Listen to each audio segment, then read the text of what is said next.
Hey there, everyone. This is Jeremy, the Music Andy, and I'm here today to talk about Once, Twice, Melody from Beach House. This is studio number 8 for the duo from Baltimore, Maryland. They're known for dream pop, they're known for neo-psych, ethereal wave, and they've crafted it carefully all throughout these years. I think getting better with each time, really peaking at Depression Cherry, which was my favorite album from them.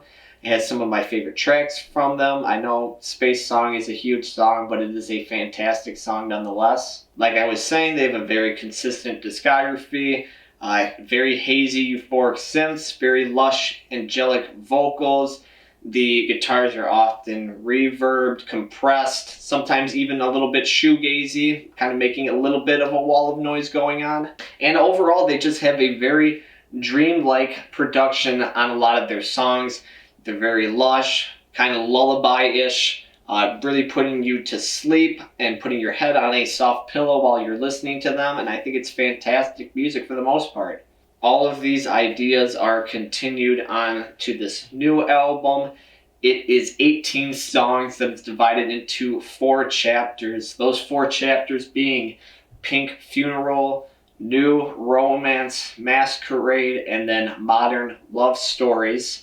The overall length of this album is 84 minutes long, which is a very long album, but nothing comparable because I just came off of the Big Thief album, 2 weeks ago, and that was 80 minutes long, so I have no problem listening to long albums as long as they keep my attention for the entire thing. I'm going to run through each one of these chapters, starting with the first one, Pink Funeral, which was actually a EP released last year, and I thought it was fantastic, so I don't really think that my opinions are going to change on that at all. Now, having gone through this entire album completely now, I can say that the vocals on this first chapter are the best vocals on the entire album.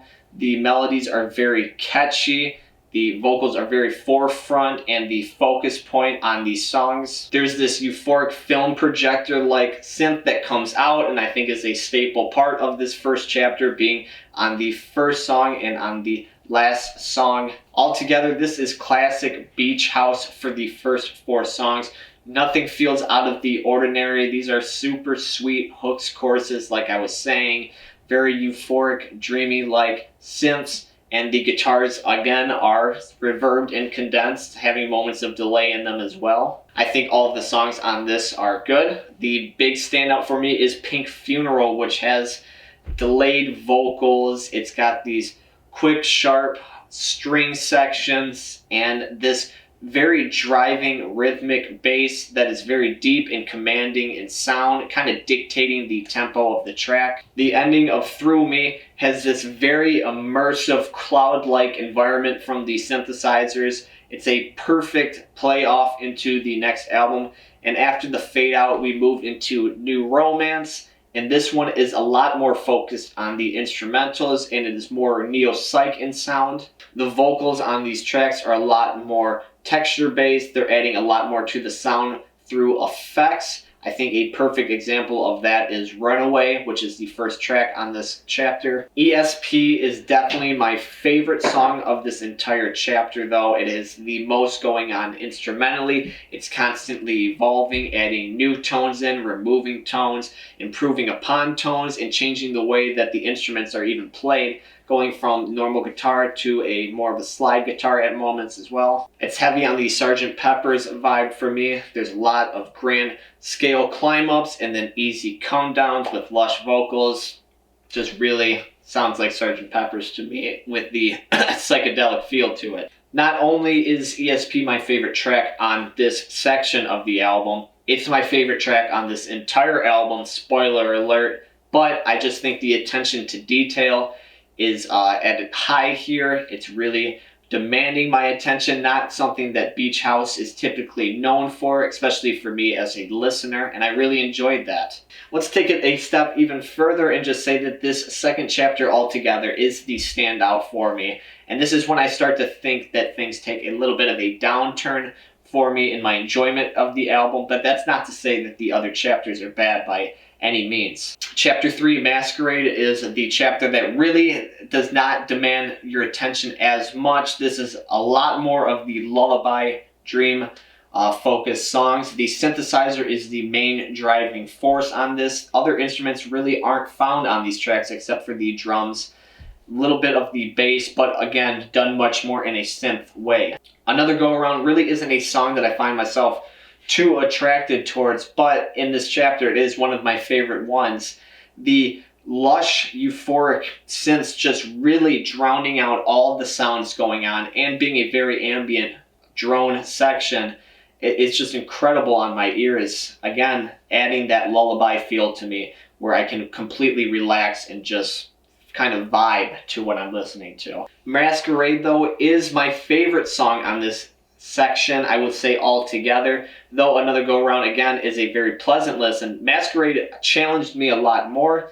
It kind of offered a more darker approach from the band, something that I'm not used to hearing and something that I wish they ran with a little bit more. But the section altogether, these songs, they were a lot lush. This one kind of felt a lot more contrasting. Some moments of glitch in this. It felt a little unscattered, something again that I'm not used to listening to this band. I know I keep describing it as lullaby music, but that song in particular kind of sounds more like nightmare music to me. Not too haunting or spooky or anything like that, but comparatively to the other songs, this has a little bit more nightmare feel baked into it, and I think it was a very nice touch by the band. Chapter 4, Modern Love Stories, is the part of the section, has the most songs on it, and these songs feel kind of a combination of the other chapters, really taking a piece of each one of them and mashing them together, with the title of the chapter, Modern Love Stories, being the song that kind of puts the bow on it all together. Great harmonies on this, a constantly changing of scales, and the tempo is constantly changing too.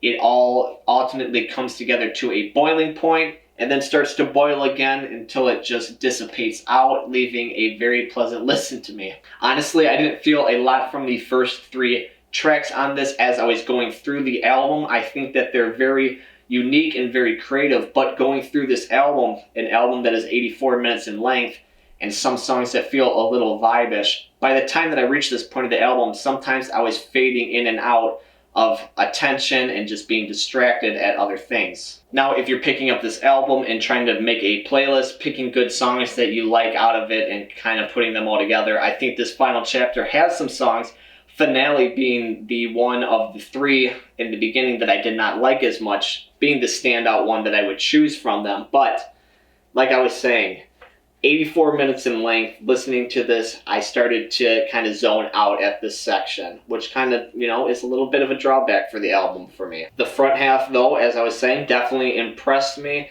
with the vocals on the first chapter, the instruments on the second chapter. I thought everything was done very well here.